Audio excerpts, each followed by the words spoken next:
Hello दोस्तों, मैं विकास स्वागत करता हूं आपका आर क्लासेस पर।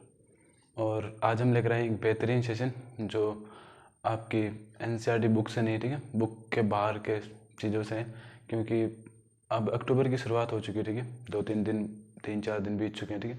और तकरीबन आपकी जो परीक्षा जो होने वाली है, ठीक, मार्च के अंदर होगी और अभी अक्टूबर चल रहा है, ठीक, यानी सिर्फ 5 ही मंथ का समय है। तो अब हम किस प्रकार पढ़े हैं, ठीक है, क्योंकि 1 महीना तो हमारे हाफ ईयरली में निकल जाएगा, ठीक है। थोड़ी सी विंटर वेकेशन होगी, थोड़ी सी दीपावली वेकेशंस होगी, इन सभी को मिलाकर हम एक अच्छा सा एक छोटी सी 5 मंथ स्ट्रेटजी बनाते हैं आज, ठीक, जो बेस होगी इन 2 सब्जेक्ट पर। आप जो मान के चलिए, क्योंकि मैं मानता हूँ कि मैं आप पर विश्वास करता हूँ कि अगर आप 10th में हैं तो सोशल साइंस, संस्कृत और मान लीजिए गणित और साइंस तो आप पढ़े रहे होंगे, ठीक, क्योंकि सभी इन्हीं में कोचिंग जाते हैं तो इन्हीं का ही फेवरेट रुचि रखते हैं, ठीक।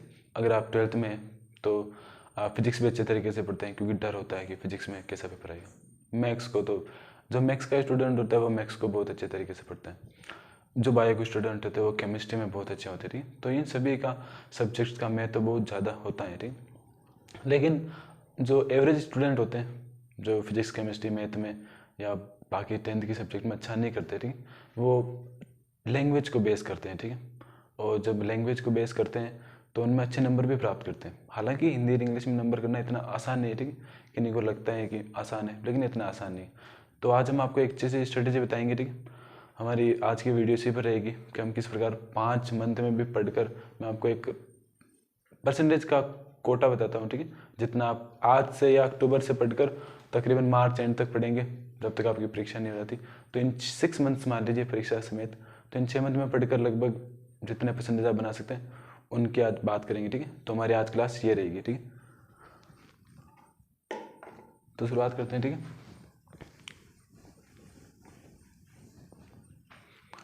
तो मान लीजिए आज की 7 अक्टूबर है, ठीक, और हमारी क्लास जो हमारी परीक्षा होगी वो 26 मार्च होगी। इनके बीच में हम 6 मंथ मान सकते हैं, ठीक, 6 मंथ। आप ये बात याद रखिए कि पिछली बार की तरह ऐसा नहीं, अब की बार आपके पास पूरा सिलेबस है, ठीक, और इन 6 मंथ में आप अच्छे से पढ़ेंगे, ठीक है, रेगुलर, यानी रेगुलर स्टडी करेंगे, ठीक है। तो तकरीबन मैं मानकर चलिए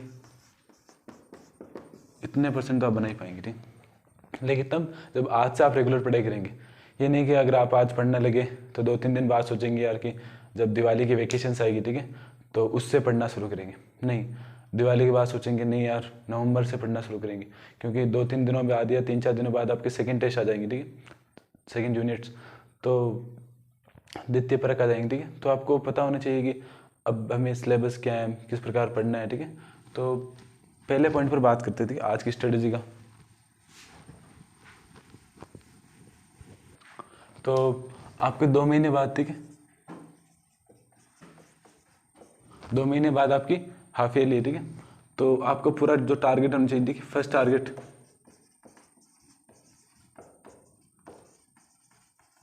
कि आप जो हाफ ईयरली होगी, ठीक है, उसके अंदर मैक्सिमम स्कोर करने का प्रयास कीजिए, ठीक है। आपकी चाहे 10th में 12th में, तो मान लीजिए आप 12th में, तो आपके पास जितना भी सिलेबस अभी कवर हो चुका है, ठीक है, क्योंकि आप कोचिंग कर रहे हैं, यूट्यूब से पढ़ रहे हैं, ऑनलाइन प्लेटफॉर्म से पढ़ रहे हैं, जितना भी सिलेबस हो चुका है, ठीक है, उस सिलेबस को पढ़िए। और जो हाफ ईयरली हो रही है उसे प्रैक्टिस के तौर पर मानिए, ठीक है। जो हमारा अभ्यास मैच होता है, ठीक है, एक मैच, बड़े मैच से पहले अभ्यास मैच करते हैं, ठीक है, तो उस हाफ ईयरली को आप अभ्यास मैच की तरह मानिए, ठीक है, क्योंकि प्री बोर्ड भी आएंगे बाद में। तो इन जो हाफ ईयरली प्री बोर्ड है उनको अभ्यास की तरह मानिए, और अपना जो सिलेबस हो चुका है, ठीक है, जितना भी सिलेबस हो चुका है 60%, 70% मान लीजिए पूरा भी हो चुका है, तो उसे पूरा करने का प्रयास करें। क्योंकि अगर आपने पढ़ लिया तो उसे रिविजन करने का प्रयास करें, ठीक है, बार बार रिविजन करना पड़ेगा आपको, तभी हो पाएगी चीज़ें। अगर आप रिवीजन नहीं करेंगे तो नहीं हो पाएगी, ठीक। तो हमारा जो पहला टारगेट है, ठीक, कि हाफ ईयरली के अंदर मैक्सिमम स्कोर करने का प्रयास कीजिए, पूरे में से पूरे का स्कोर करने का प्रयास कीजिए, ठीक है। और एक बात, ठीक है, जो एक ही पहली बात कर लेते हैं इस सब्जेक्ट पर, ठीक है, चाहे आप 10th में हो चाहे 12th में हो, ठीक है, मैक्सिमम रोज आपको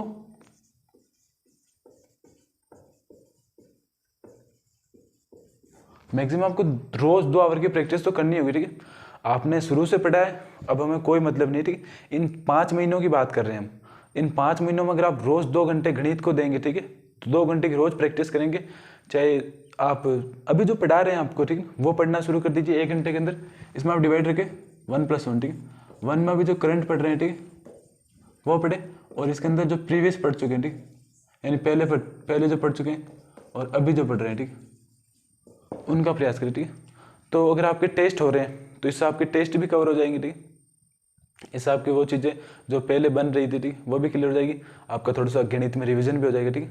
तो तकरीबन 2 घंटे की मैक्सिमम प्रैक्टिस रखें, ठीक है। और आज ही से, ठीक है, जैसे सुबह होगी, ठीक है, तो आपको क्या करना है कि फिजिक्स के अंदर, केमिस्ट्री के अंदर और मैथ्स के अंदर, ठीक है, इसे छोड़ दीजिए, ठीक है। बायो मान लीजिए यहाँ पर, ठीक। तो इनमें आप 2 चीज़ पढ़े, ठीक है, इन सभी के अंदर, ठीक। जो पहले हो चुका है, ठीक है, जो पहले कोर्स हो चुका है, ठीक है, उसे आप रोज रिवीजन करें, ठीक है। और जो अभी चल रहा है उसे रेगुलर पढ़े। ऐसा नहीं कि आप रिवीजन करने के चक्कर में जो भी पढ़ाई जा रही है आपको वही भूल जाए, ठीक है। जब आप किसी भी क्लास को अटेंड करें, ठीक है, ऑनलाइन क्लास को अटेंड करें चाहे ऑफलाइन को अटेंड करें, अपना पूरा ध्यान क्लास में रखें, ठीक। क्योंकि अगर आप पूरा ध्यान क्लास में रखेंगे तो 70% चीज़ें आपको क्लास के अंदर ही समझ में आ जाएगी, ठीक है।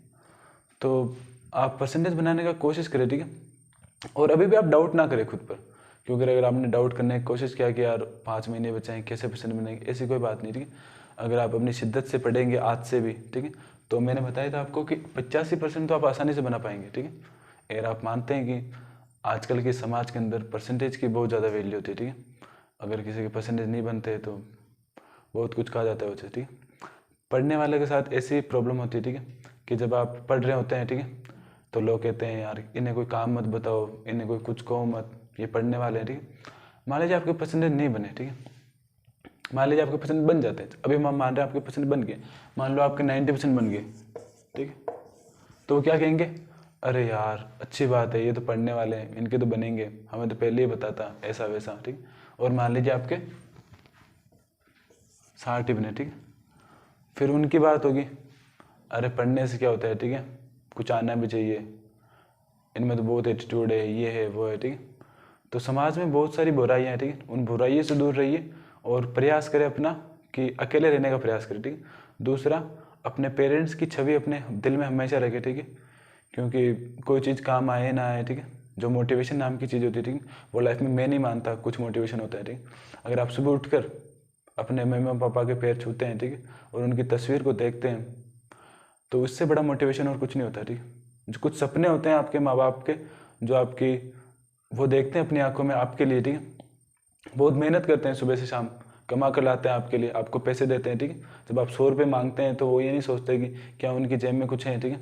जब आपके पापा सुबह काम पर जाते होंगे, ठीक है, तो वो ये नहीं सोचते कि हमारी जेब में कितने पैसे हैं, उनकी जेब में कितने पैसे हैं। वो चाहते हैं कि कम से कम उतने पैसे तो उनके बेटे या बेटी की जेब में हो कि जब काम आए तो उनसे वो अपनी ज़रूरत पूरी कर सके। तो अगर आपके मम्मी पापा आपके लिए कुछ कर रहे हैं, ठीक है, तो आपका अभी एक ही लक्ष्य होना चाहिए, ठीक है, कि अपने मम्मी पापा को इतने अच्छे परसेंटेज बनाकर देना है, ठीक है, कि उनके बाद कोई आने वाला तीसरा इंसान उन्हें ये ना कह सके कि यार तेरा बेटा तो बहुत अच्छा पढ़ता था, तेरी बेटी बहुत अच्छी पढ़ती थी, लेकिन उसके परसेंटेज नहीं बने, ठीक। ऐसी ज़रूरत, ऐसी चीज़ कभी आनी नहीं चाहिए लाइफ में, ठीक है।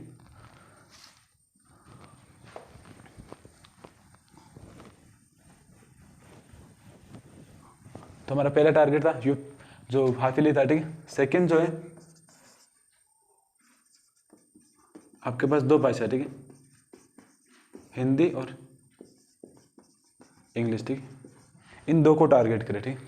इन 2 सब्जेक्ट को आप टारगेट करेंगे, ठीक है, तो आपको पता चलेगा कि कितनी ज़्यादा इंपॉर्टेंस रहेगी इनकी परसेंटेज के अंदर, ठीक है। मेरे जो परसेंट बने थे 75, उसके अंदर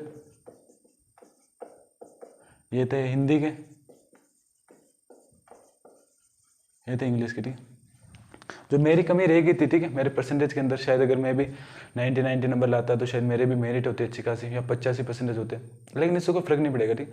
अभी जो आपको मैं बता रहा हूँ, ठीक है, आप लैंग्वेज को बहुत अच्छा करें, ठीक है, क्योंकि अगर आप हिंदी और इंग्लिश के अंदर 90 नंबर भी लाएंगे ना, ठीक है, चाहे रट के लाओ चाहे कैसे लाओ, आपको ये बात ध्यान में रखनी है, ठीक है, कि जब आपके परसेंटेज बनेंगे तो लोग आपसे नहीं पूछेंगे कि हिंदी में उस पार्ट का नाम, उस पार्ट की परिभाषा, ठीक है, नहीं, ऐसा नहीं होता है, ठीक है। बोर्ड मार्क्स के अंदर जितने नंबर आए उतने ही काउंट होते हैं, ठीक है। और एक बार आपके पसंद बन गए तो कोई भी उसे कम नहीं कर सकता, और एक बार कम हो गए तो उसे कोई बढ़ा नहीं सकता, याद रखें आप, ठीक है। तो पहला टारगेट हाफ ईयरली को टारगेट करें। सेकंड, हिंदी इंग्लिश में अच्छे से पढ़े, ठीक है, आज से ही, ठीक है। इंग्लिश जो खास तौर पर रहेगी, तो अगर आपके पास ग्रामर है, ठीक है, तो उसे अच्छे से पढ़े। और क्वेश्चन आंसर तो आपको तकरीबन, अभी तो समय नहीं है, ठीक, अभी हमारी ये जो क्लास है वो पूरी स्टडीज बेस पर है, लेकिन एक क्लास हम इंग्लिश पर भी बनाएंगे कि इंग्लिश में किस प्रकार पढ़ सकते हैं, ठीक। तो पहला target half yearly, second target Hindi English, और थर्ड टारगेट रहेगा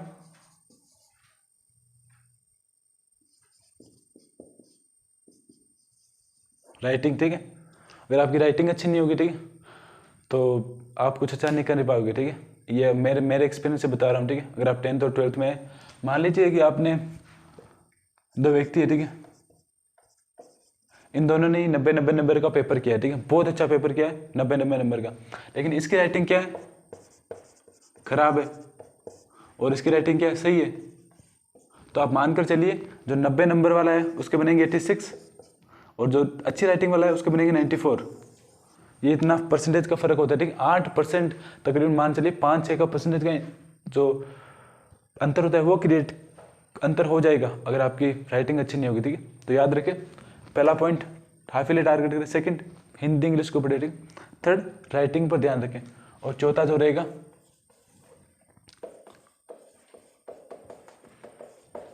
रिवीजन, ठीक है। चौथा और लास्ट पॉइंट रिवीजन है, ठीक है।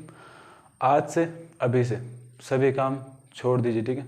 कोई भी फालतू काम, मेले में जाना, फालतू घूमना, घर वालों के काम करना, ठीक है, सभी काम भूल जाइए। अभी सिर्फ एक ही दिमाग में रखिए कि इतने अच्छे परसेंटेज बनाने कि समाज के अंदर अपने घर का अच्छा नाम कर सके, ठीक है। आगे क्या होगा, क्या हम नौकरी लगेंगे नहीं लगेंगे उसका कोई मतलब नहीं है। अभी में हमारी लाइफ में इतना है कि हमें परसेंटेज बनाना है किसी भी हाल में अंदर। हमारी नींद पूरी नहीं होती कोई बात नहीं, हमें थोड़ा सा दर्द होता है, होने दीजिए, ठीक है। जितना आपके माँ बाप आपके लिए दर्द सहते हैं उनसे तो कम ही दर्द सहना आपको। सुबह जल्दी उठने का प्रयास करें, रात को लेट तक सोएं, ठीक है। क्लास से देख के, इंपॉर्टेंट क्वेश्चन देख के, प्रीवियस ईयर क्वेश्चन करें, ठीक है। ये सभी करने, ठीक है। 4 हमारे पॉइंट हो चुके हैं, target half yearly, second Hindi English, third writing, चौथा रिवीजन, ठीक है। और पांचवा जो सबसे मेन पॉइंट रहेगा, ठीक है, सबसे मेन जिसे कोई नहीं बताता, ठीक है, वह है PYQ, ठीक है। अगर आप, अभी समय इतना नहीं है कि आप उतना पढ़ सके, ठीक है, तो हर चैप्टर में से उन टॉपिक्स को पहले पढ़ ले, जिससे लगातार पिछली कई सालों से प्रीवियस ईयर क्वेश्चन आते जा रहे हैं, और हम इन्हें नज़रअंदाज करते जा रहे हैं। हमारे पास ये कोई कॉम्पिटेटिव एग्जाम में है कि आप लगातार 2 साल तक बोर्ड पढ़े उसके बाद बोर्ड देवे, ठीक है। 1 साल है आपके पास, 5 महीने अब लास्ट बचे हैं, ठीक है। तो उन क्वेश्चंस को पहले करें जो प्रीवियस ईयर क्वेश्चन में आ चुके हैं, ठीक है। जब आप किसी चैप्टर को पढ़े, ठीक है, तो पहले पढ़े उसके कंसेप्ट, ठीक है, उसके बाद जो क्वेश्चन है, ठीक है, उसके बाद इंपॉर्टेंट क्वेश्चन, और लास्ट में करें PYQ, और उसके बाद देवे लास्ट में अंदर टेस्ट, ठीक है। तो चैप्टर को पढ़ते समय कंसेप्ट पर ध्यान रखें, ठीक है। रिवीजन करते समय कंसेप्ट करें, क्वेश्चन करें, इंपॉर्टेंट क्वेश्चन करें, PYQ करें, और अच्छा सा राइटिंग भी सुधारें, ठीक है। अगर आपकी राइटिंग अच्छी नहीं होगी तो आप उसमें कुछ कर नहीं पाएंगे, ठीक। तो आज की वीडियो हमारी इतनी ठीक थी, एक कंप्लीट स्ट्रेटेजी, ठीक है। इसके अंदर आपको 5 पॉइंट वापस बता दे, ठीक। आपको हाफ ईयरली को टारगेट करना है, ठीक है, अच्छे रिवीजन बेस से, ठीक है। आप कोशिश करें कि आप क्लास के अंदर टॉप करें, ठीक, चाहे आपकी क्लास की क्वांटिटी कितनी हो, 100 हो 200, कोई फर्क नहीं पड़ता। हिंदी इंग्लिश को टारगेट करें, ठीक, बहुत ही ज़्यादा इंपॉर्टेंट सब्जेक्ट हिंदी इंग्लिश होगी, ठीक। राइटिंग आपकी मेन इंपॉर्टेंट रहेगी, ठीक। उसके बाद रिवीजन प्लान, वो काफ़ी इंपॉर्टेंट रोल प्ले करेगा आपकी स्ट्रेटेजी के अंदर, और लास्ट PYQ, ठीक। काफ़ी जो सीरीज रहेगी, ठीक, मैथ्स के अंदर, ठीक, मैथ्स के अंदर हम तकरीबन 2-3 दिन बाद एक अच्छी सी सीरीज लेकर आएंगे, ठीक है, जिसके अंदर सिर्फ हम PYQ कराएंगे, ठीक। इसमें थोड़ा सा समय लग सकता है उस चीज़ को प्रिपेयर करने के अंदर, लेकिन यकीन मानिए कि हम अच्छी श्रृंखला लेकर आएंगे मैथ्स के अंदर, 12th या 10th दोनों के अंदर, जिसके अंदर हम PYQ ही देखेंगे, ठीक है। क्योंकि अगर आप PYQ करके भी जाते हैं, ठीक है, तो किसी भी पेपर के अंदर 80 में से 20 नंबर तो आप ऐसे ले आएंगे, ठीक। तो आपको पता है कि 20 का भी वेटेज कितना होता है, ठीक। तो आज की हमारी कंप्लीट बेस्ड स्ट्रेटेजी थी परसेंटेज पर, ठीक है। एक बात याद रखना, ठीक, कि परसेंटेज बनाने खुद के लिए नहीं थी, उन माँ बाप की आंखों के लिए थी जिन आंखों में अपने सपने बढ़ रहे हैं लगातार, ठीक है। तो अगर आपको हमारी क्लास अच्छी लगी तो वीडियो को लाइक करें, शेयर करें और चैनल को सब्सक्राइब करें। धन्यवाद।